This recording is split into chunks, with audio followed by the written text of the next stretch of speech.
neste momento, Deus, através desta emissora, leva até você mais um programa de fé, com hinos, orações e uma palavra poderosa a seu favor.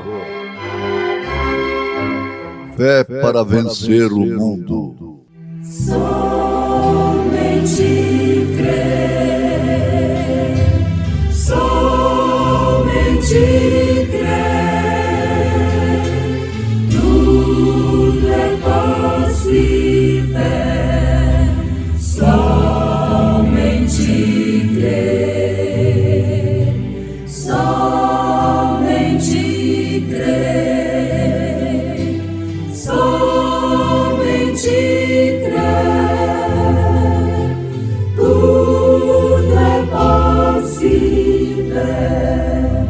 somente crer.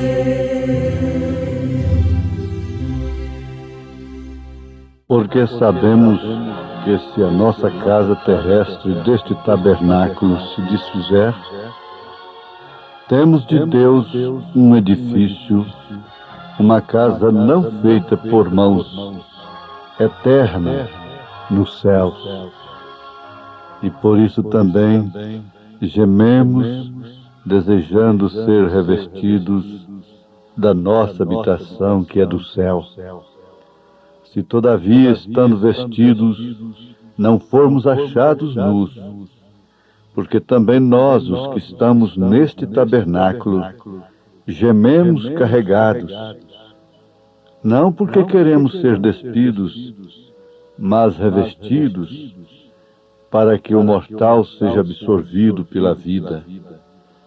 Ora, quem para isto mesmo nos preparou foi Deus, o qual nos deu também o penhor do Espírito, pelo que estamos sempre de bom ânimo, sabendo que enquanto estamos no corpo, vivemos ausente do Senhor, porque andamos por fé e não por vista. Mas temos confiança e desejamos antes deixar este corpo para habitar com o Senhor, pelo que muito desejamos também ser-lhe agradáveis, quer presentes, quer ausentes, porque todos devemos comparecer ante o tribunal de Cristo, para que cada um receba segundo o que tiver feito por meio do corpo, ou bem ou mal.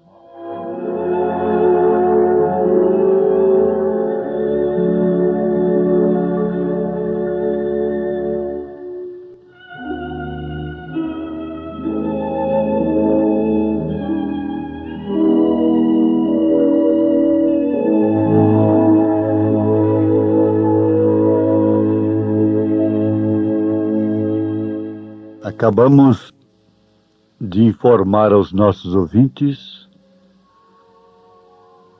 através da Constituição Divina, através da Palavra de Deus, que nunca passará. Passará o céu, a terra, mas a palavra não passará. Seja todo homem mentiroso e Deus o único verdadeiro. E aqui está na segunda carta aos Coríntios, capítulo 5, do verso 1 ao 10º versículo. Isso que acabamos de revelar, de mostrar, de ler para os nossos ouvintes.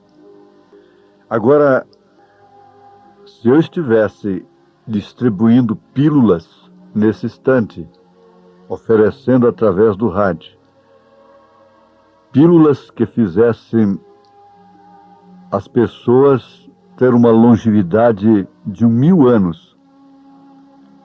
Se você tomasse daquela pílula, você viveria com toda a juventude e robustez 1000 anos. Então nós iríamos precisar de quê? Do exército. O exército brasileiro teria sem dúvida de controlar o povo. Isto é verdade ou não? Pense bem, uma pílula que faria você viver 1000 anos com toda a saúde, com toda a robustez, não sujeito a acidente, a câncer, a AIDS, a diabetes, qualquer outro mal no corpo. Nunca morrer durante 1000 anos. Então, é claro, o Exército Brasileiro, as Forças Armadas, a Polícia Militar, a Polícia Civil, a Polícia Federal, teria que controlar o povo. Porque o povo avançaria nisto como entre a vida e a morte. Agora, o que nós estamos oferecendo, isto quer dizer, todos os pregadores na terra do Evangelho estão supostos a oferecerem isto para o povo. Só tem uma coisa, que é sem preço, sem dinheiro. E não precisa do exército controlar. Por quê? Porque o desinteresse é muito grande. Por que que o desinteresse é grande? É porque não é visto pelos olhos da carne. Como São Paulo acaba de dizer. Ora, quem para isto mesmo nos preparou foi Deus, o qual nos deu também o penhor do Espírito, pelo que estamos sempre de bom ânimo, sabendo que enquanto estamos no corpo, vivemos ausentes do Senhor, porque andamos por fé e não por vista.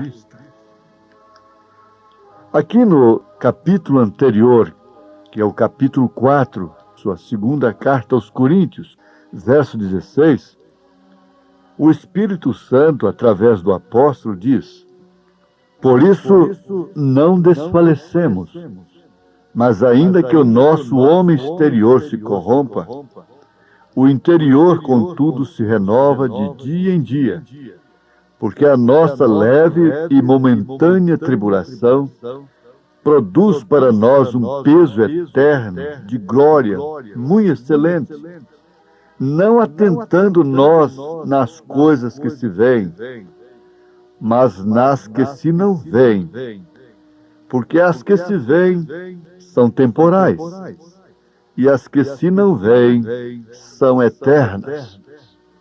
Ouvintes, o Espírito Santo de Deus, através deste mesmo apóstolo, nos ensina, nos traduz o que realmente significa fé. O que quer dizer fé? Essa palavrinha de 2 letras em português. No inglês ela tem 5 letras. Em outras línguas deve variar também. Mas no nosso português, apenas 2 letras. F-E. O que significa isso? O que é a fé? Em Hebreus capítulo 11 ele responde: a fé é o firme fundamento das coisas que se esperam e a prova das coisas que não se veem. Muito bem, vamos adiante. Por que o Evangelho tem que ser insistido? Esta vida do milênio, e não apenas o milênio, mas a eternidade, sem um fio de cabelo branco. A eternidade, pense bem, eternidade, sem uma coceira sequer, sem velhice, sem juventude, sem meninice, sem infantilidade, como entre 20 e 22 anos de idade, esse corpo celestial glorificado, não mais sujeito à morte, não mais sujeito ao espaço, não mais sujeito a salário mínimo, não mais sujeito a médicos, não mais sujeito a advogados, a polícia, a transporte, a cemitério, a hospitais, a esgotos. O homem é sujeito ao esgoto, à fossa, não mais sujeito à velhice, veja só. Mas por que isso tem que ser insistido e é aborrecido? Uma segurança desta é porque é de graça. Ah, porque é de graça? Sim. E porque só pode ser recebido pela fé. E o homem anda pelo que vê. Se houvesse uma pílula comprovada pela ciência que fizesse o homem viver, não precisa ser 1000 anos, bastava dizer que ele ia viver 100 anos, com uma boa saúde. Então, necessitaria do exército, de todas as forças armadas, todo o sistema policial para controlar o povo. Mas é de graça. O que disse Deus através do profeta Isaías, no capítulo 55? Ó vós, todos os que tendes sede, vinde às águas, e os que não tendes dinheiro, vinde, comprai e comei. Sim, vinde, comprai sem dinheiro e sem preço, vinho e leite. Porque gastais o dinheiro naquilo que não é pão, e o produto do vosso trabalho naquilo que não pode satisfazer? Ouvi-me atentamente e comei o que é bom, e a vossa alma se deleite com a gordura. Ora, meus ouvintes, isso é tão certo quanto a luz do sol brilha durante o nosso dia. Isso é tão certo quanto você sente a sua roupa em seu corpo. Isso é tão certo quanto o seu tato. Isso é tão certo. A fé é uma substância. A fé é naquilo que Deus tem preparado para nós. Não é a minha igreja, não é o meu evangelho, não é o meu ministério, não é a minha pessoa, e nem pessoa alguma de homem algum nessa terra, e nem tampouco igreja alguma.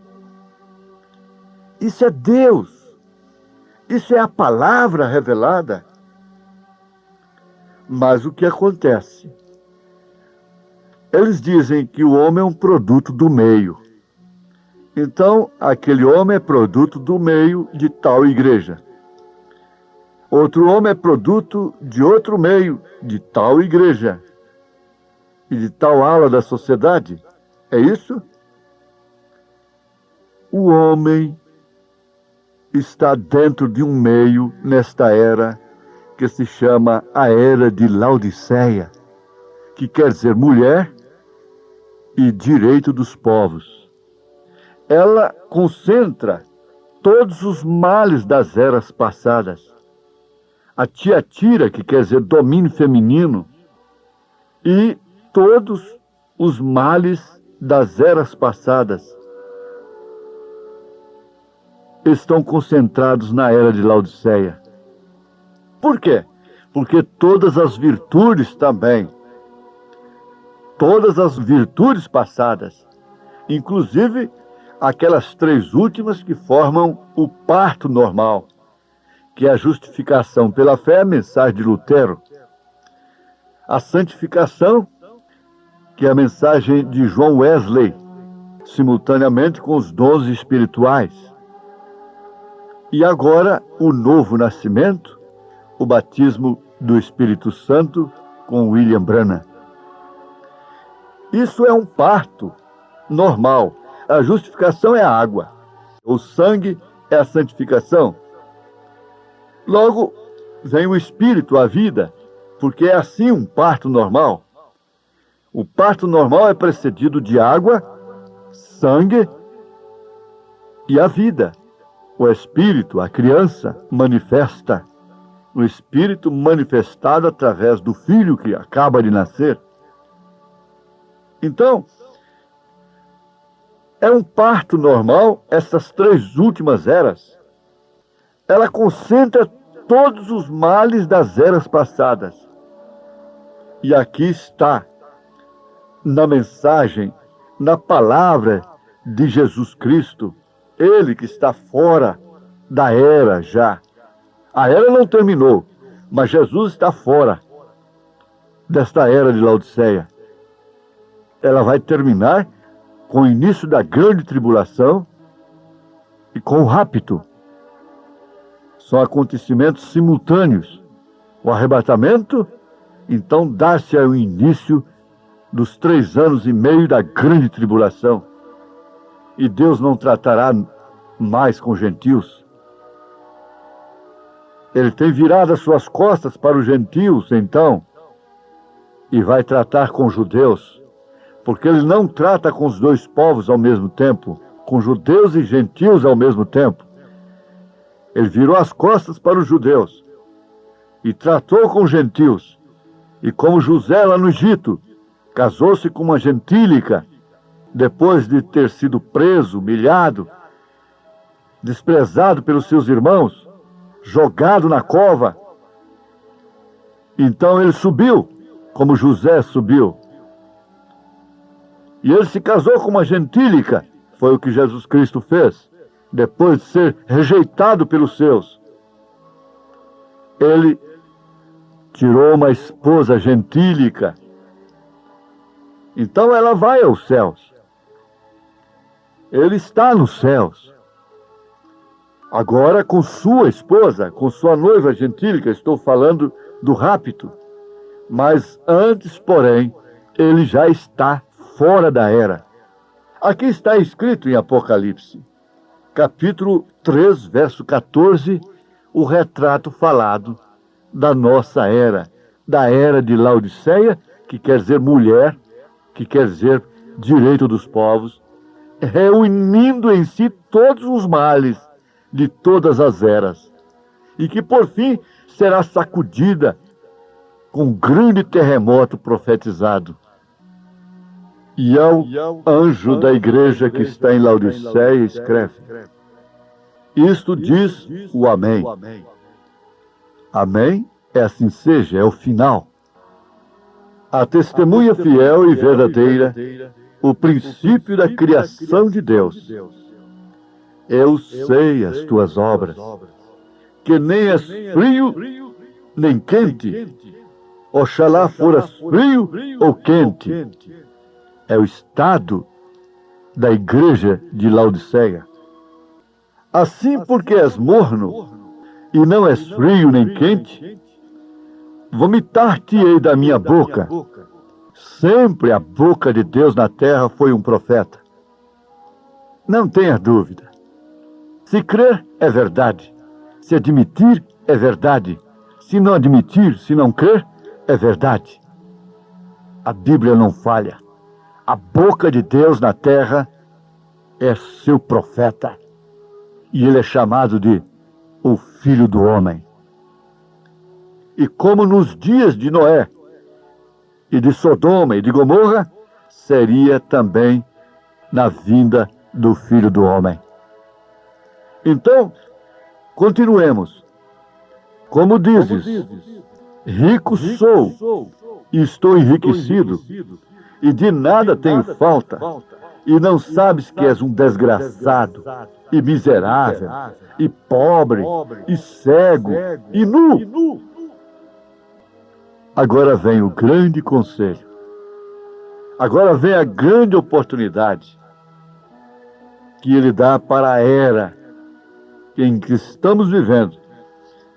Ele vai dizer que está do lado de fora batendo, mas ele dá um conselho. E bem-aventurado aquele que tem ouvido para ouvir esse conselho. Então se torna um problema individual. É seu. Não é de seu marido, não é de sua mulher, não é de sua mãe, não é de seu pai, não é de seu pastor, não é de seu padre, não é de ninguém, é seu. Naquele dia, você vai responder por si próprio. Aconselho-te que de mim compres ouro provado no fogo, para que te enriqueças, e vestidos brancos, para que te vistas, e não apareça a vergonha da tua nudez, e que unja os teus olhos com colírio, para que vejas. Eu repreendo e castigo a todos quanto amo. Sê, pois, zeloso e arrepende-te. Ora, meus ouvintes, abram suas Bíblias na carta aos Hebreus, capítulo 12. Veja, esta era não aceita a correção de Deus. Ela não pode aceitar uma mensagem profética, porque ela está castigando. Deus castiga não é quebrando as pernas, rachando a cabeça, como muitos pais fazem com suas pobres crianças, e como muitos pastores açoitam o povo, os legalistas. Não. Ele corrige e ele castiga através de sua palavra. É isto. Leia Hebreus capítulo 12. Aquele que não aceita a correção não é filho, é bastardo. É um bastardo. Não importa se nasceu no santo matrimônio, o santo, entre aspas, casado na lei e na igreja. Ele é um bastardo. A essas alturas é preferível ser um Jefté. É preferível ser um Jefté. É preferível ser uma Raabe. É preferível ser uma Maria Madalena. É preferível ser uma samaritana, um Zaqueu, um ladrão arrependido. Mas continuemos.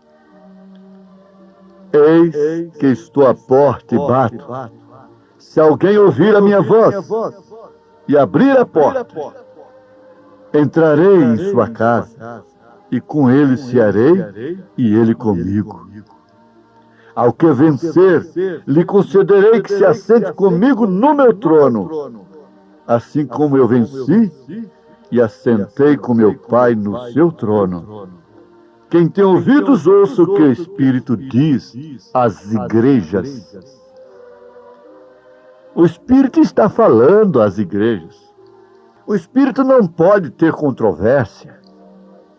Se Jesus tem igrejas, então ele tem que falar a todas elas com a mesma doutrina, com a mesma fé, com o mesmo batismo. O Espírito Santo é um só. A voz de Deus é uma só. E por que ele ensina uma coisa aqui? Bom, é o Espírito Santo que está ensinando. Depois ensina outra ali, diferente. Será que não dá para meditar, pensar, fazer um exame introspectivo e perceber a que hora nós estamos vivendo? Mas o que acontece? Vejamos em 2 Coríntios capítulo 5. Nós estamos falando do testemunho de Deus, que é a sua palavra.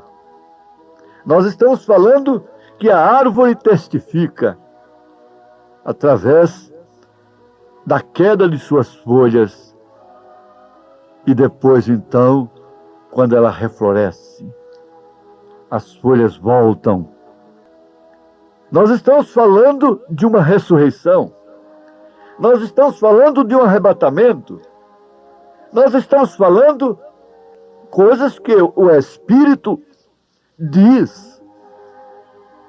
Essa palavra não pode ser de particular interpretação. Ela não pode ser interpretada. Deus é o seu próprio intérprete. A Bíblia interpreta a si mesma. Agora, precisamos da revelação. Que Deus te abençoe. Continue meditando. Nós continuaremos, se Ele permitir. Que Deus te abençoe com esta palavra, em nome de Jesus Cristo. Amém.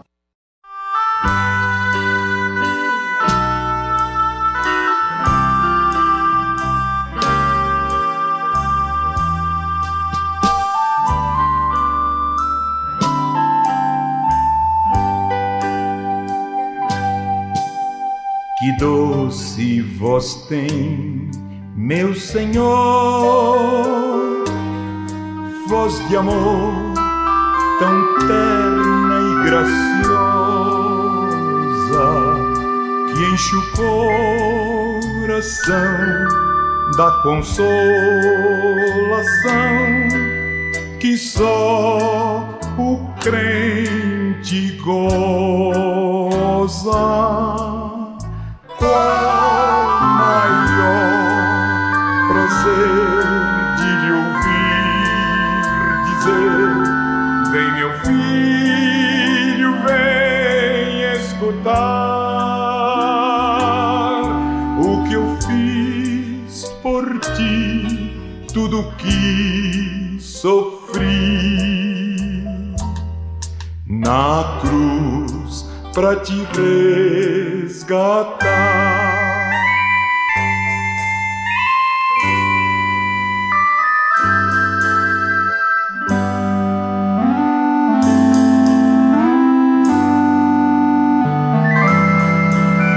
Chamou-me não só uma vez,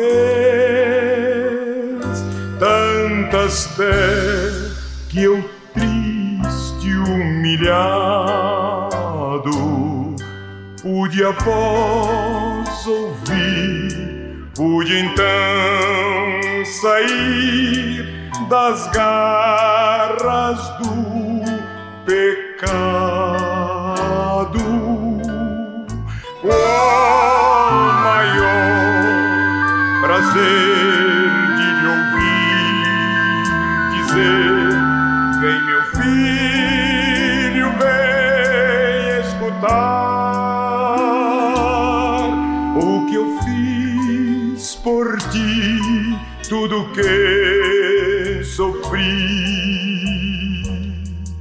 na cruz pra te resgatar. Jesus me não deixa sofrer, sua voz me ensina um caminho de vencer o mal com firmeza tal que nunca estou sozinho. Qual o maior prazer